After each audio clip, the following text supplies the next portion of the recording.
दाऊद इब्राहिम की कहानी भाग 1। मुंबई एक ऐसा शहर जहां हर दिन हजारों लोग अपने सपनों के साथ आते हैं। इसी शहर के पुराने इलाके डोंगरी की संकरी गलियों में एक ऐसा लड़का बड़ा हो रहा था जिसका नाम आने वाले समय में भारत के सबसे चर्चित और विवादित अपराधियों में लिया जाने वाला था। उसका नाम था दाऊद इब्राहिम। लेकिन सवाल यह था कि आखिर एक पुलिसकर्मी के घर में पैदा हुआ यह लड़का अपराध की दुनिया तक कैसे पहुंचा। उसकी कहानी समझने के लिए हमें कई दशक पीछे जाना होगा।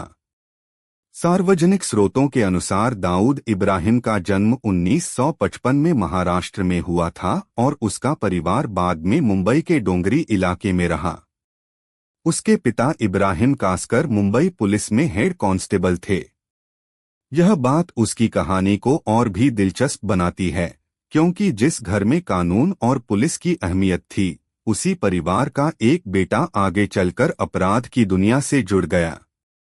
हालांकि किसी व्यक्ति के अपराध की वजह केवल उसका परिवार या उसका इलाका नहीं माना जा सकता। दाऊद ने मुंबई के अहमद सेलर हाई स्कूल में पढ़ाई की, लेकिन उसकी शिक्षा आगे जारी नहीं रह सकी।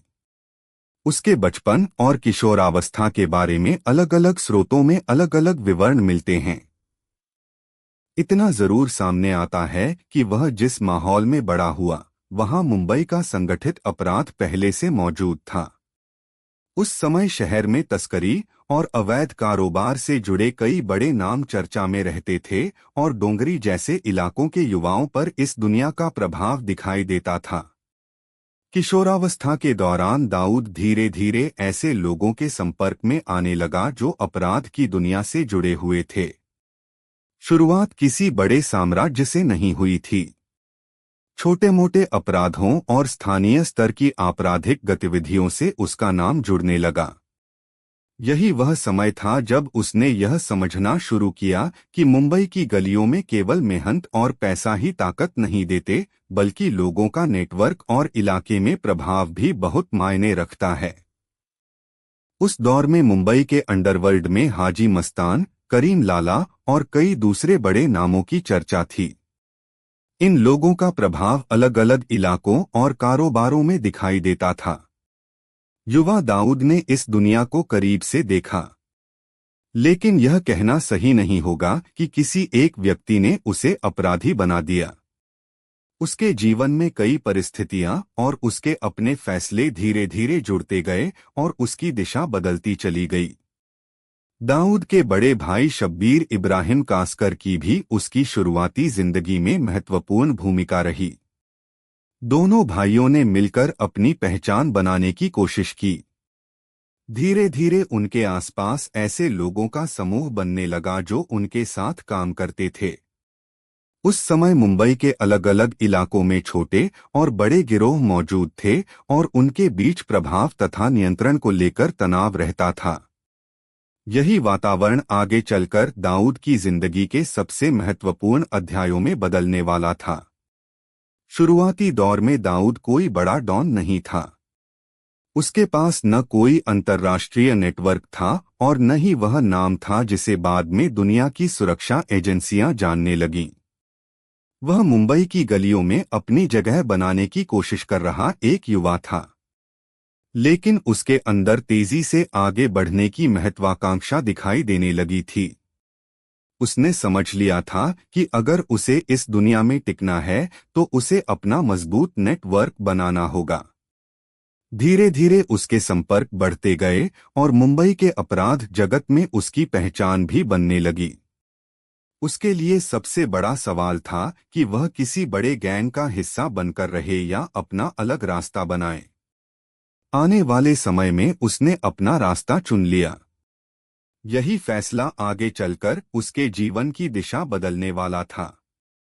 स्थानीय स्तर पर शुरू हुआ यह सफर धीरे धीरे मुंबई की सीमाओं से बाहर जाने वाला था।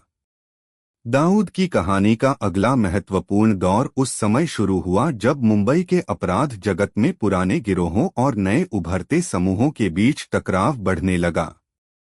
इस माहौल में दाऊद और उसके साथियों ने अपनी स्थिति मजबूत करने की कोशिश की। छोटे स्तर की गतिविधियों से शुरू हुई उसकी पहचान अब बड़े अपराध जगत की ओर बढ़ रही थी। इसी दौर में उसके भाई शब्बीर की भूमिका भी महत्वपूर्ण होती गई और दोनों भाइयों का नाम मुंबई के अंडरवर्ल्ड में अधिक सुनाई देने लगा। लेकिन दाऊद की कहानी केवल मुंबई तक सीमित रहने वाली नहीं थी। आने वाले वर्षों में उसके जीवन में ऐसे बदलाव आए जिनके कारण वह भारत से बाहर चला गया और दुबई का नाम उसकी कहानी से जुड़ने लगा। मुंबई की गलियों में शुरू हुआ सफर धीरे धीरे अंतर्राष्ट्रीय स्तर तक पहुंचने वाला था। आगे की कहानी में यह समझना जरूरी होगा कि दाऊद और शब्बीर ने किस तरह अपना नेटवर्क मजबूत किया और मुंबई के दूसरे शक्तिशाली गिरोहों से उनका टकराव कैसे बढ़ा। और यहीं से इस कहानी का अगला अध्याय शुरू होता है। एक तरफ दो भाई थे जो मुंबई के अपराध जगत में अपनी जगह बना रहे थे, दूसरी तरफ शहर के पुराने और ताकतवर गिरोह थे। टकराव बढ़ने वाला था और इसके परिणाम बेहद गंभीर होने वाले थे। अगले भाग में हम जानेंगे शब्बीर और दाऊद की जोड़ी कैसे मजबूत हुई, मुंबई के अंडरवर्ल्ड में उनका पहला बड़ा संघर्ष कैसे सामने आया और आखिर वह कौन सी परिस्थितियां थीं जिन्होंने दाऊद को मुंबई से बाहर जाने की दिशा में धकेला।